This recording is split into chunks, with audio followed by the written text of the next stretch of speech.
Hi guys and welcome back to the Mighty Blues. My name is of course Cameron and welcome back today to another episode of Toffees Today. This is the show where we sit down and we talk about the latest rumours surrounding Everton Football Club. We're going to talk about Jordan Pickford today and a potential bid incoming from Manchester United. We're also going to talk about Everton being linked with a plethora of Leeds United players. By the looks of things, it seems like Sean Dyche, Kevin Thelwell and the recruitment team at Everton aren't looking particularly far for their summer recruitment and instead just looking at those teams that were relegated last season and trying to pick some of their better players out of there. We're going to have a discussion about that one, why I find that slightly disappointing. However, the players that we have been linked with out of Leeds United are certainly ones that I think would improve Everton. But like I said, I think there is a slight disappointment about the fact that we are seemingly interested in so many of those Leeds players. And we're going to talk about any other bits and bobs of transfer news and other news that have floated around over the last few days or so since we last did one of these episodes. So anyway, let's get straight into it. It is Tuesday morning. I hope you all had a fantastic Monday. I hope you all are having a fantastic day so far. I hope you all had a fantastic weekend as well. I had a good one myself.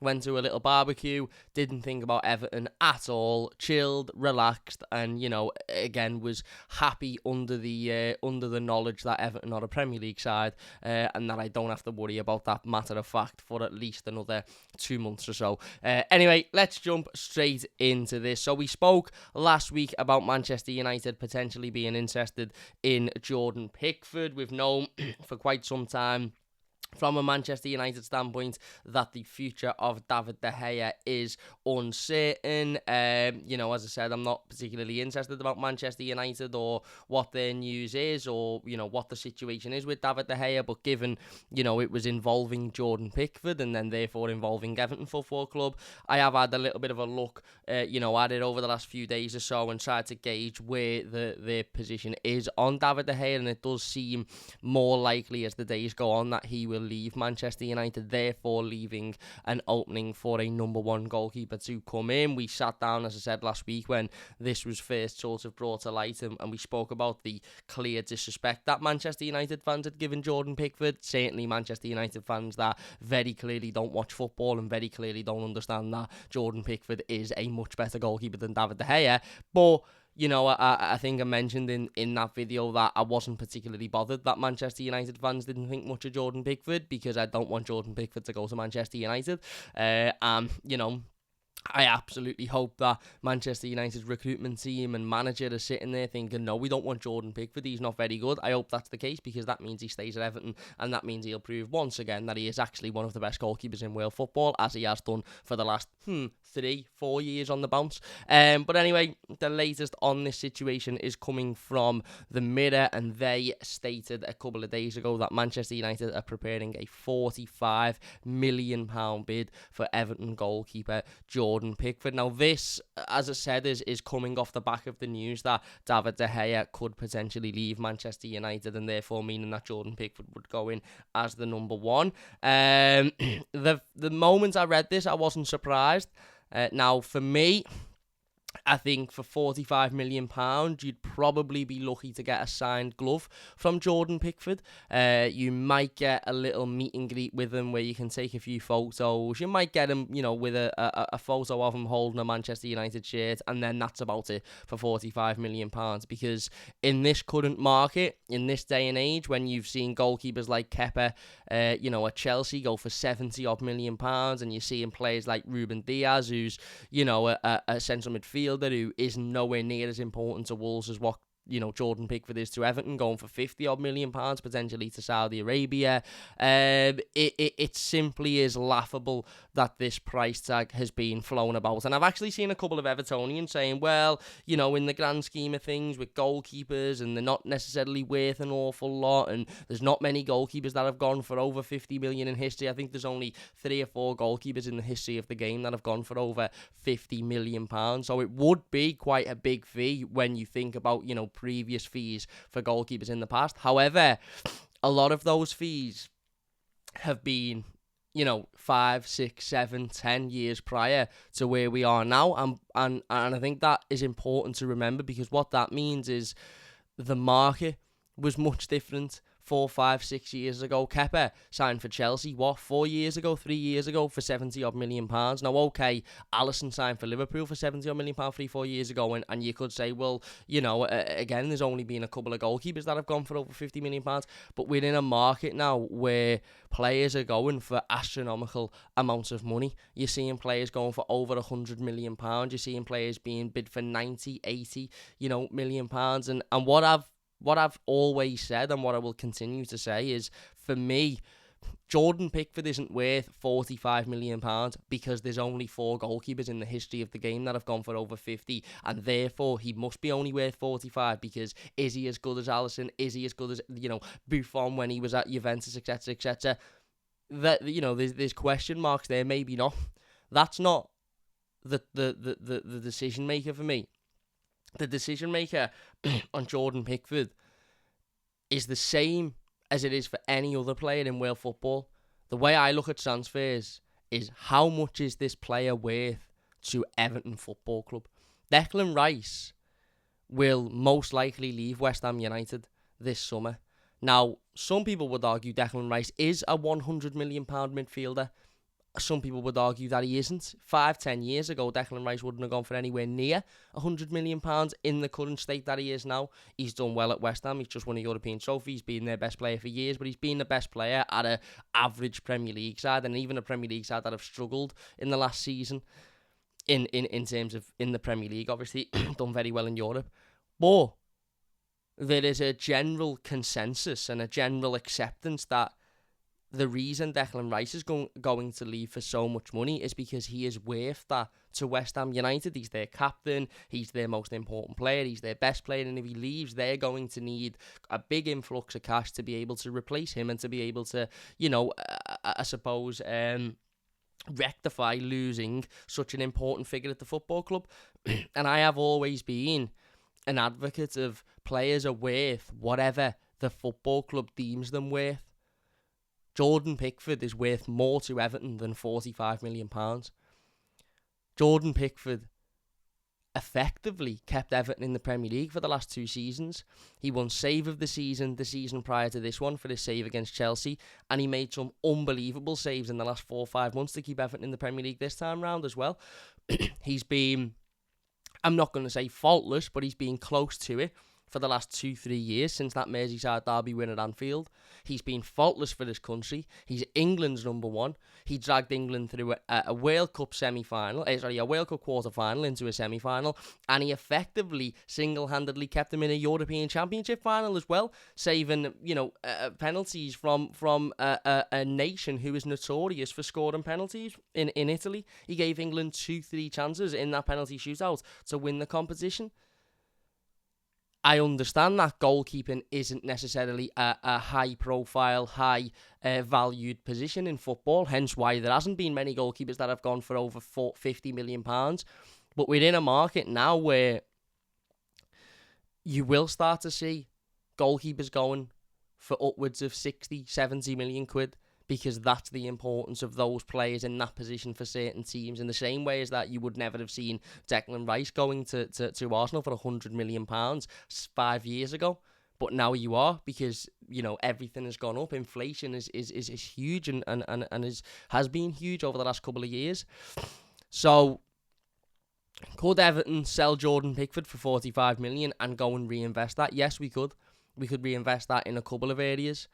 Am I a believer of this thing that I'm seeing, certain Evertonians talking about, is that Everton could go and sign a goalkeeper for £10 million that could do what Jordan Pickford does? I'm just not.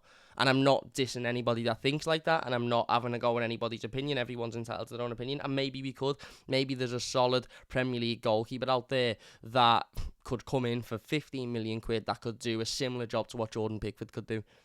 I just don't believe there is. And you actually look at the teams that have been relegated this season. Leeds United, not one solid number one goalkeeper, changed a couple of times. Joel Robles was in there, Meslier was in there, never really had a goalkeeper that you looked at and went, yeah, that is the solid number one. They were relegated. Leicester City lost Kasper Schmeichel in the summer, replaced him with Danny Ward, who was absolutely horrific for the first however many months of the season. And then they brought another fella in who had the best game of his life against Everton, and then he wasn't very good in the last few games of the season. Southampton, again, troubles in the goalkeeping area. Everton survived, and I'm not saying Everton only survived because of Jordan Pickford, by the way, but a big part of Everton's survival again this season was having that solid number one that we could rely on. There's an argument to be had, and a very strong argument to be had, that if Jordan Pickford isn't in goal on that day against Leicester City, he doesn't stand tall and save the penalty from James Maddison by doing his research and knowing where James Maddison is going to go. And not only that, it's one thing doing your research, and it's one thing Jordan Pickford coming out and saying, oh yeah, I had the water bottle and I knew that 60% of the time James Maddison goes through the middle.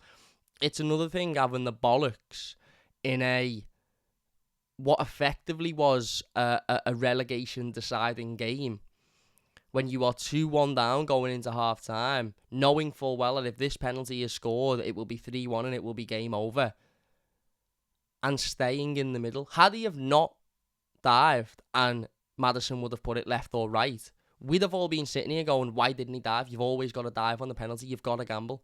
But he didn't. He had the bollocks to stand tall and stand in the middle, and he saved that penalty. We went on and got a point, and ultimately we stayed up by a point. Had Leicester City had have gotten an extra point, or had Everton had not won on that day against Bournemouth, we would have gone down because of the goal difference.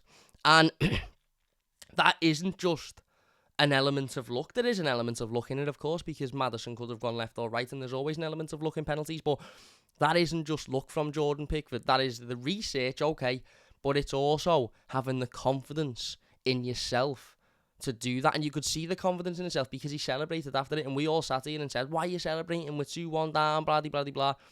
But then we get to the 20th of June, and that penalty save kept Everton in the Premier League, and he celebrated because he was confident in his decision that he made. Is there many other goalkeepers in the world that in that situation would have been that confident? Listen, Jordan's a character. He's a personality. Some people love it. Some people don't like it. I personally love it because I think you need that character. I think you need that personality within the changing room. I think you need somebody that's confident in their own ability. Previously in his career, he's been overconfident. He's been too confident, and he's made mistakes that have led to goals. Now, he's not doing that as much. You look at his stats in terms of goals denied, and he's nearing the top of the Premier League. He's nearing the top of the Premier League, and we know, every Evertonian knows the importance of Jordan Pickford. And of course, there'll be some Blues out there saying for 45 million, you can sell him and you can go and get an half decent replacement in, and you can go and spend the rest of the money elsewhere. Yeah, and I think if a bigger and better bid comes in for Jordan Pickford, then there's certainly a conversation to be had about that. Same with Amadou Onana. If a good bid comes in for Amadou Onana, then we have to ultimately sit here and discuss it and think, how important could this be for building our football club? Same with Jordan. But 45 million isn't that figure. 50 million quid more than what we paid for him, and we paid for him as a young up-and-coming goalkeeper, and he's now his country's undeniable number one goalkeeper. He's broken records of some of the greatest goalkeepers of all time for this country. He's led this country into finals and semi-finals, and he's been, as I said, as close to faultless as you possibly can be for the last 2-3 years at Everton, and we're only making a 15 million quid profit on him. I'm sorry, but no. Jordan has expressed his desire to stay at Everton, and expressed his want to be here, and expressed that effectively he will be an Everton player until he is told differently. His agents come out and said Jordan's very happy, he's settled, he's got his family here, doesn't want to leave, and we'll be at Everton until we're told otherwise. So, what's the big rush to sell him? And I heard the debate amongst Evertonians on Twitter and stuff a couple of days ago. Who would you rather sell, Jordan Pickford or Amadou Onana? For me, it's Amadou Onana for a couple of reasons. But the biggest one is Jordan Pickford has more of an impact on an Everton season than what Amadou Onana did. And okay, Amadou's young and he's inexperienced and he hasn't played in the Premier League. I get that, and I'm not saying it's Amadou Onana's fault and he should be criticised for that. But the point is if you sell Amadou Onana for 50 million and reinvest that money elsewhere, then do we massively miss Amadou Onana next season? Probably not. based on what we've seen this season. We might improve next season, and we may do, but based on what we've seen this season, probably not. Do we miss Jordan Pickford? Absolutely. Absolutely. And I'm worried that some fans don't quite understand the impact that this could have until it's there, until we've got a Danny Ward figure in goal and we're conceding silly goals that we wouldn't be conceding with Jordan, or until we haven't got a solid number one because the player we bring in doesn't quite, hit the ground running, and then we have to chop and change, etc., etc. Plus, we haven't got a number two at this point. Asmir Begovic has left the football club. So, for me, I said this a couple of weeks ago and I'll say it again, every player ultimately has their price, in the position that Everton are in. I don't think there's a single player on that book that if a really good solid offer come in, we would be able to just go, no. We'd have to look at it. But 45 million for me isn't that offer. It does worry me slightly on Jordan's point of view, because although he says he's settled, although he says he's got his family here, etc., etc., it wouldn't be that big of a move to Manchester United. It's only down the motorway. He probably lives in the Manchester area anyway. It wouldn't be that huge of a change for him. But I do believe him when he says he's solid, he's safe. Not safe, sorry. I do believe him when he says he's happy here and he's comfortable and he doesn't want to leave. He's just signed a new deal. And for me, I just think, I don't care if there's only 3 goalkeepers that have gone for more than 50 million in history, and that automatically means Everton have to accept less than 50 million for Jordan. I'm not asked. Not bothered. If West Ham were in the position that they were in, how many central midfielders have gone for over £90 million in history? Not many. But West Ham aren't sitting there going, well, we'll have to settle for 80 million for Declan Rice, because there's not many central midfielders, English central midfielders, that have gone for over 80 million pounds. Okay, maybe Bellingham, but there's not many of them. No, they're going, no, we want 100 million because that's how important he is to our team. So obviously the argument is, but Everton are desperate for money, and 45 million could be a big amount. It could, but I do think we'll have other suitors for other players there, and that aren't as important to Everton as what Jordan Pickford is. People forget that the facts are the facts. James Maddison scores that penalty, Everton are relegated. How many goalkeepers on the planet have the personality and the confidence in themselves to stay centrally through that? I don't think there is many. So for me, I'd be saying to Manchester United, listen, 60, 65, and we'll have a conversation. But, again, 70 maybe we'll have the conversation. But for me, I really don't care that there's not, but it's a position that's not very, it's a position that you don't really see big transfers in. It's a position that, there's never really many, many big moves made. Sound? Well, then he doesn't leave. Sound? If your argument is we're not going to pay the money you want because goalkeeper isn't a high valued position, sound? He's a high valued player for us, isn't he? Because he's our captain. When Seamus Coleman isn't there, he's our captain. And as I said, he's been unbelievable for 2 years and has had his part to play more than anybody, arguably, in keeping Everton in the Premier League. So, it is what it is. And I'm just not happy with 45 million, especially when you're seeing, some of the transfers going on at the moment. And if Everton were to say no to Manchester United, one of their other targets, and this is just Jordan Pickford, this is just a prepared bid from the Mirror, so this isn't even an actual bid, or it's all just, hearsay at the moment. But if let's say Everton were to receive a bid, and Everton were to reject a 45 million bid, another name on Manchester United's target list is Onana from Inter Milan. Would they accept £45 million for the goalkeeper that's just got them to the Champions League final? No, I don't think they would. So why should Everton for Jordan Pickford? Anyway, there you go. That's the latest. Apparently, according to the Mirror, Manchester United are preparing a bid for Jordan Pickford. Like I said, for me, I'd be wanting much, much more than that. But, again, it mightn't even come. The bid mightn't even come. Or Jordan might say, nah, I'm staying here. Anyway, let's move on. As we mentioned before, at the start of the live stream, Everton have been linked with a plethora of Leeds United players. This is according to Jack Talbot. who is a chief football correspondent for transfers.com. He's also featured in The Times, The Guardian, The Mirror, etc, etc. He has reported that Everton are in talks with Leeds United over possible moves for wingers Wilfred Gnonto and Jack Harrison. He also reported that Leeds winger Jack Harrison supposedly had a release clause of £16 million and would be open to a move to Everton. Jack Talbot's also reported that Everton are one of several Premier League sides looking at Ainsley Maitland-Niles after he has become a free agent. And then we heard earlier on yesterday that according to the Mail, Everton, amongst other Premier League teams, have all made inquiries for Leeds United midfielder Tyler Adams. So Tyler Adams, Jack Harrison, Wilfred Gnonto, all seemingly on Everton's radar this season. Again, for me, I like the look of Jack Harrison. £16 million is...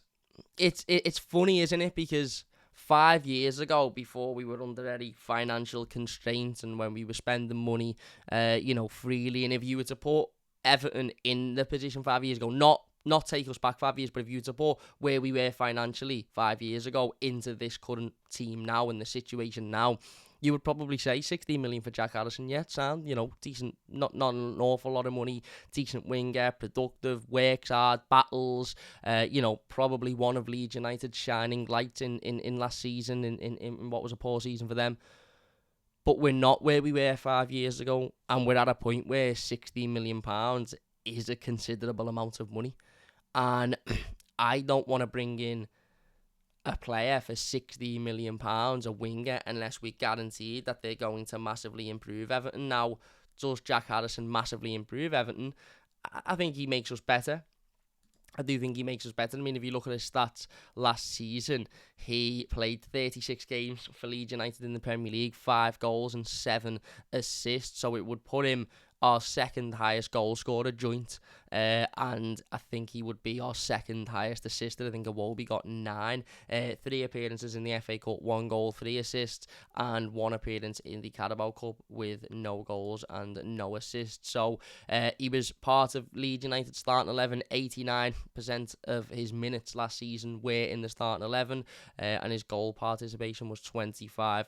As I said, 5 goals, 7 assists would put him Everton's second highest goal scorer, obviously under Dwight McNeil, and our second highest assister. So he would definitely have an impact on this Everton team. He would definitely improve us, and if he was here last year, we definitely would have benefited from those goals and assists. £16 million. The problem I have with this is we know who Jack Harrison is. We're aware of Jack Harrison. We know what he brings. We know where he's been. We know where he's played. We know a lot about him because he has been a Premier League footballer for Leeds United for the last however many years. Now, 4 years ago, I was massively impressed with Jack Harrison, and I would have loved him at Everton. Because he again is somebody that I think is at a good age. I think he's only in his early 20s. Let me just look. 26, mid 20s. So a decent age, and he looked exciting. He looked a good prospect. He looked like he was positive, and as I said, he still does. Those goals and assists ultimately they're not mind blowing, but if we get another player in that can score 5 goals and get 6 assists, then that improves Everton massively. However, for £16 million and for what would be a player coming in on, you can only assume, upwards of £60,000-70,000 a week, because he was a Premier League player, he's used to being a Premier League player, he won a Premier League wage. Is there better out there? Is this another example of Everton having a closed door policy on transfers? And by a closed door, what I mean is we aren't going to look in France, we aren't going to look in Germany, we aren't going to look in Italy, we aren't going to look in Spain. We're just going to look in England, and we're going to look at Premier League sides, and then sides that were Premier League sides until very recently. And again, there is definitely a market, and there is definitely opportunities to go into those relegated sides and try and pick some of their better players, and those players ultimately come in and do a brilliant job for your club. There's definitely opportunities for that, but for £16 million, 4 goals, 7 assists, was it I said? 6 assists, 5 goals, 7 assists. Could you go and buy a player that maybe none of us have really heard of that could come in for 10 million quid and only be on 30 grand a week and give Everton that next season? I think you could. But it would require hard work. It would require a little bit more, a little bit more, as I said, looking out there rather than just, right, Leeds, Southampton, Leicester, who are their better players? Who can we get? Who's available for us to get? Let's go and look there. And I'm not saying that Everton aren't looking in those other areas, by the way, because I'm sure there is various members of the recruitment side and that looking in those areas. But it's just, again, for me, I like him. I think he's a decent player. But I can't help but feel for £16 million, there is better there. Now, that's just his release clause. We may sign him for less than that. We may structure the deal to where we only pay £4 million and then do that for 4 years or whatever. But I just can't help but feel that for that money, there could be better out there. Younger as well. He's 26 years old, don't forget. And again, as I said, 5 years ago, 16 million quid now, nothing. We've got that money to spend. We haven't really got £16 million to just blast on somebody when we could go and get better for cheaper or similar for cheaper. 5 goals and 7 assists in 38 games isn't an unbelievable return. It's a good return and it would improve Everton, but it's not an unbelievable return. I'd just like Everton to look elsewhere. I'd like us to be linked with a player that I look and go, I've not really heard of him, but I talk to people who, watch that league or watch that team and they go, no, do you know what? He's a really, really good player. He's got a lot of potential. And I'm not saying I wouldn't have Jack Addison, by the way, but I just think, it's a risk. It's a risk. And for that money, I think there's better out there. But I do like him. I think he works hard. I think he's dynamic. And if we were to sign him, I wouldn't be sitting here fuming or, again, I think it's not a bad signing, but I just think we could do better. In terms of Wilfred Gnonto, he obviously is very, very young, 19 years old, 24 games last season in the Premier League, 2 goals, 4 assists. Obviously played in the FA Cup, 3 appearances, 2 goals, Carabao Cup 1 appearance, no goals. Played in the Champions League qualifiers as well. Scored a goal in the Europa League qualifiers before he obviously joined Leeds United. Again, young, so with Wilfred Gnonto, it would be potential. You would be signing him for the future. You would be signing him for what he could bring in 4 or 5 years' time. Those stats obviously aren't, unbelievable. 24 games, 2 goals and 4 assists. I remember one of his goals last season was an absolute peeler, wasn't it? In the cup, it come over to him and he hit it on the volley, and he showed there that technically he's got the ability and he's definitely got that. But we need to be careful to not fall into the, the Cuco Martina sort of trap of signing a player because he scored a worldie one day and he never actually is, never actually reaches the level of what that goal would suggest. I don't think that's the case with Wilfred Gnonto. I think generally he's a really talented young player, a player that has definitely got a big future ahead of him. Look, he's 19 years old and he's just been playing in the Premier League and he's done all right in the Premier League. He showed positive signs, so Leeds United are probably going to want a fair whack for him. They're probably not going to allow him to leave for 5, 6, 7 million quid, but again, this one is slightly more exciting to me than Jack Addison, if only for the fact that he's young and he's got potential and he's clearly very talented and he's clearly somebody that has got a big future ahead of him. But again, if Leeds are going to want 20 million quid, 25 million quid, Everton aren't really in a position to pay 25 million quid for potential. We aren't. If Everton are paying 25 million quid, then I want it guaranteed near enough that player is going to come in and score 10, 15 goals next season, because that's what we need. We don't need to spend 25 million quid on potential. It would be great if we were in the position to do that, but we aren't in the position to do that. And as I said, he's a good player and he's an exciting player, but for the money that Leeds United would want, we could probably spend that better in other areas for where we are now. And it's unfortunate because I would love us to be able to sign a Wilfred Gnonto for 25 million quid and then in 4 years go, oh my God, what a player, what an investment. But if Everton do that and he doesn't quite have a great season next season because he's still young and It's only his second season in the league, etc., etc. And Everton, with not avoid relegation that time round, we'd go down and he'd ultimately end up being sold anyway. So, again, good player, and I understand the process behind it, and I like the fact that he's got potential and he's exciting, but is it the right time for Everton to be looking at players like that? I'm not sure. If we go and get somebody that is in their prime that can score goals, and then we get Notto alongside them, then yeah, but financially, how likely are we to do that?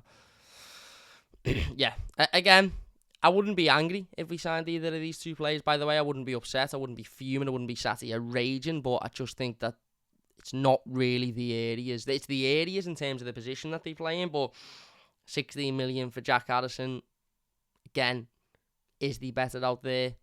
Are we being a little bit closed door mentality? As I said, I think so. Notto, 20 million quid, unbelievable risk. He could come in next season, and because he's had the season in the Premier League, he could flourish and he could be unbelievable, but he mightn't do that as well, and that's the big risk. In terms of Maitland-Niles, again, for me, I think he's another example of a player that would come in and ultimately would cost nothing in terms of transfer fee, but probably everything in terms of wages. I can't see him coming into Everton and accepting being on, £35,000 a week. I think he probably won upwards of 60, 70 himself, because he's played that for Arsenal and he's grew up at Arsenal, etc., etc. I'm not particularly fussed. I think Everton do need to look in the market of free transfers and loan moves this summer, because I think that's where we're going to improve, ultimately because of the financial position that we're in. And if Maitland-Niles was at a point where he said, look, I just want to come to Everton, and I'll take a massive wage cut, etc., etc., then I wouldn't necessarily have anything against signing him. I think he's an okay player. I think he's a decent squad player. He's all right to have around. But I just can't see that happening. I can see him wanting a ridiculous amount of money, and I just can't see Everton being able to fund that. But again, he will move to a Premier League club this summer. Everton probably are one interested, but there's probably a lot of other teams interested as well. I could see him at a Wolves. I don't know why. I could just see him at a Wolves. I know he had a spell at West Brom, didn't he, and they're rivals, but yeah, I don't know. I could just see that. Jack Talbot also reported that the general feeling regarding Tom Davies' future is that he will leave this month. The midfielder does have interest from Championship and Premier League clubs, but his future is not clear. It also reports that he's got interest from Italy as well, which is quite interesting.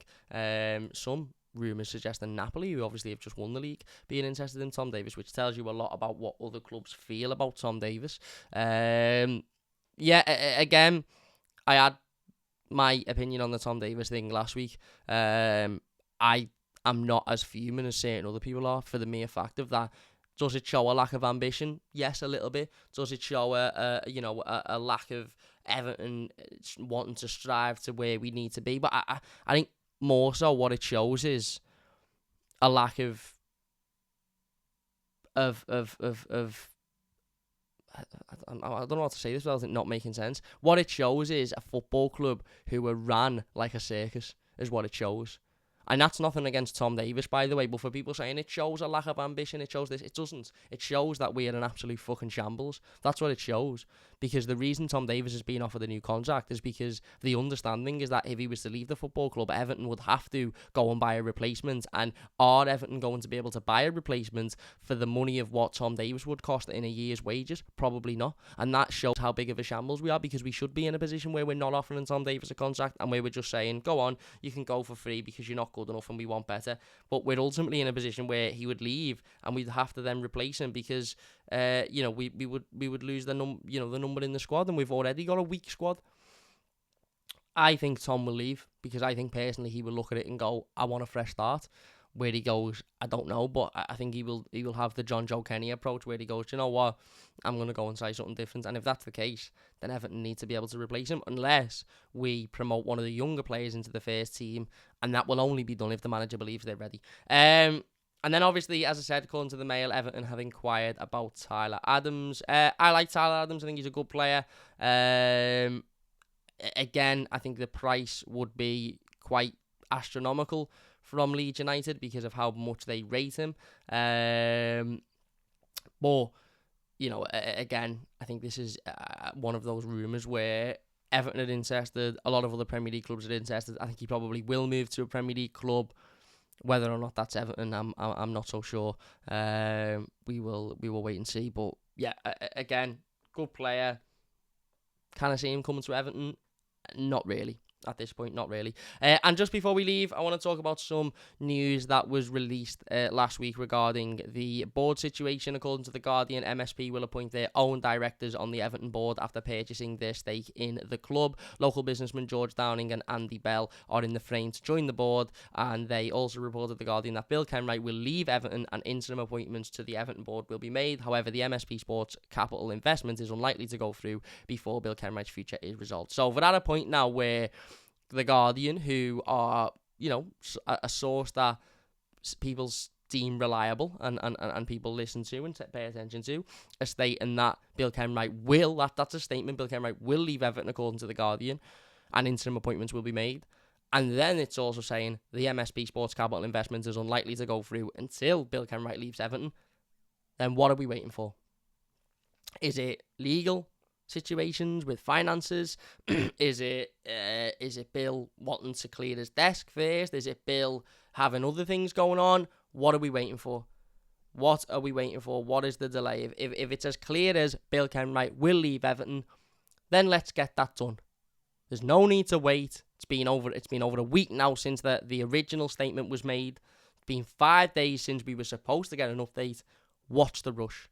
Get it done and stop pissing about. The sooner this is done, the sooner we can get cracking on and prepare for the next season. But yeah, you know what Everton are like. Everton don't do anything quickly, do they? Anyway, we're going to leave it there. If you have enjoyed this one, please do leave a like. It only takes a second. If you're new to the channel, don't forget to subscribe. We will be back over the next couple of days with more content, so don't forget to look out for that. Big thank you all for watching. Let us know your thoughts on everything we've spoken about in the comment section down below. Leave a like if you've enjoyed it. Subscribe if you're new, and we'll see you later.